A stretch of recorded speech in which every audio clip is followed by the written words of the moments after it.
سحری یہ صرف ایک کھانا نہیں ہے، یہ ایک ایسا طاقتور عمل ہے جو رمضان میں ہماری توانائی، ہمارے فوکس اور ہمارے نظم و ضبط کو پوری طرح سے بدل کر رکھ سکتا ہے۔ چلیں دیکھتے ہیں کہ یہ کیسے کام کرتا ہے۔ کبھی غور کیا ہے کہ کچھ لوگ رمضان میں پہلے سے زیادہ چست اور توانا محسوس کرتے ہیں، جبکہ ہم میں سے بہت سے لوگ بس تھکاوٹ اور سستی کا شکار رہتے ہیں؟ آخر اس کے پیچھے راز کیا ہے؟ اکثر لوگ یہی سمجھتے ہیں کہ شاید ساری بات بھوک اور پیاس کی ہے، لیکن نہیں، اصل کہانی کچھ اور ہی ہے۔ اصل راز کھانے کی مقدار میں نہیں، بلکہ اس کے صحیح وقت میں چھپا ہے۔ اور یہ سب شروع ہوتا ہے ایک بہت ہی خاص، ایک خفیہ وقت میں، صبح 3:45 کے قریب، ایک ایسا لمحہ جو آپ کے پورے دن کی کامیابی کی بنیاد رکھتا ہے۔ تو چلیں اس خفیہ لمحے کے بارے میں ذرا گہرائی میں بات کرتے ہیں۔ یہ فجر سے پہلے اٹھنا صرف کھانے کے لیے نہیں ہے، بلکہ یہ ایک ایسا موقع ہے جو ہمارے نظم و ضبط کو ایک نئی شکل دے سکتا ہے، چاہے ہم سحری میں صرف ایک کھجوری کیوں نہ کھائیں۔ اچھا، اکثر رمضان میں یہ شکایت سننے کو ملتی ہے نا کہ تھکاوٹ بہت ہے، کسی کام میں دل نہیں لگتا، دماغ جیسے دھندلا سا گیا ہو۔ تو یہ صرف آپ کے ساتھ نہیں ہو رہا، لیکن اس کی اصل وجہ روزہ نہیں ہے۔ دیکھیں، مسئلہ ہے ہماری بے ترتیب روٹین کا۔ ایک طرف ہے وہ زندگی جہاں رات 1:30 سو رہے ہیں، جب مرضی اٹھیں، اٹھتے ہی فون ہاتھ میں، نتیجہ تھکاوٹ اور ذہنی الجھن۔ اور دوسری طرف ایک منظم زندگی جہاں نیند کا وقت طے ہے، اٹھنے کا مقصد ہے، اور نتیجہ ہے توانائی اور ذہنی سکون۔ تو سوال یہ ہے کہ اس بے ترتیبی کا حل کیا ہے؟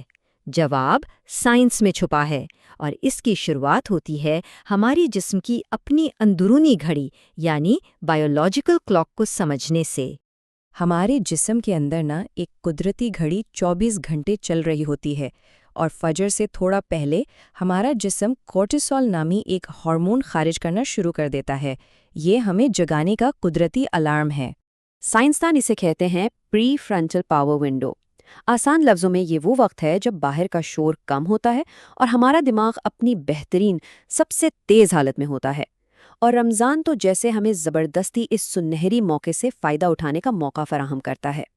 اور سب سے دلچسپ بات یہ ہے کہ جس چیز کو سائنس آج دریافت کر رہی ہے، ہماری روحانی تعلیمات اس کی اہمیت پر صدیوں سے زور دیتی آ رہی ہیں۔ آئیے دیکھتے ہیں کہ صبح کے ان اوقات کی روحانی اہمیت کیا ہے۔ بسم اللہ الرحمن الرحیم۔ اقم الصلاۃ لدلوک الشمس الی غسق اللیل وقرآن الفجر ان قرآن الفجر کان مشہودا، یعنی فجر کے وقت کی تلاوت کی گواہی دی جاتی ہے، فرشتے بھی حاضر ہوتے ہیں۔ یہ کتنا خاص، کتنا مقدس وقت ہے۔ بسم اللہ الرحمن الرحیم۔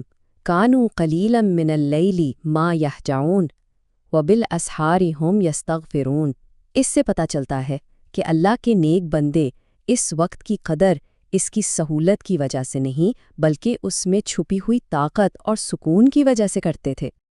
اور یہ برکت صرف پیسے میں نہیں ہے، برکت کا مطلب ہے وقت میں وسعت، کام میں آسانی اور ذہن میں صفائی۔ یہ وہ انعام ہے جو صبح جلدی اٹھنے والوں کو ملتا ہے۔ تو سب سے اہم نکتہ کیا ہوا؟ برکت سحری کھانے میں نہیں، بلکہ سحری کے لیے اٹھنے کے عمل میں ہے۔ یہاں تک کہ پانی کا ایک گھونٹ بھی اس برکت کو حاصل کرنے کے لیے کافی ہے۔ ٹھیک ہے، تو اب ہم اس ساری تھیوری کو عملی زندگی میں کیسے لائیں؟ چلیں ایک سیدھے سادے 5 نکاتی منصوبے کو دیکھتے ہیں جو ہمیں فجر سے پہلے کے اس طاقتور وقت سے بھرپور فائدہ اٹھانے میں مدد دے گا۔ تو یہ ہے وہ پورا سسٹم۔ پہلا قدم، اپنی نیند کو ٹھیک کریں۔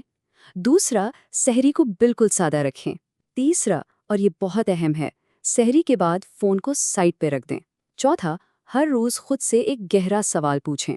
اور پانچواں، دوپہر میں لمبی نیند کے بجائے ایک مختصر قیلولہ کریں۔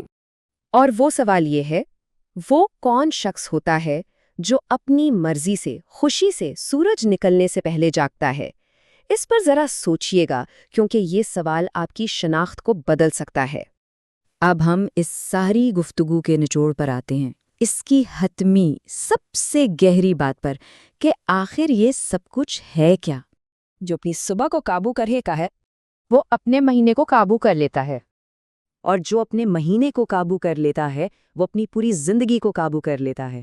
تو یاد رکھیے، سحری صرف کھانا نہیں ہے، یہ نظم و ضبط کی روزانہ کی ایک مشق ہے۔ تو اس رمضان اپنی زندگی کو ایک نئی ترتیب دیں، خود کو اس نظام کے ساتھ ہم آہنگ کریں اور پھر دیکھیں کہ آپ کیسے بلند ہوتے ہیں۔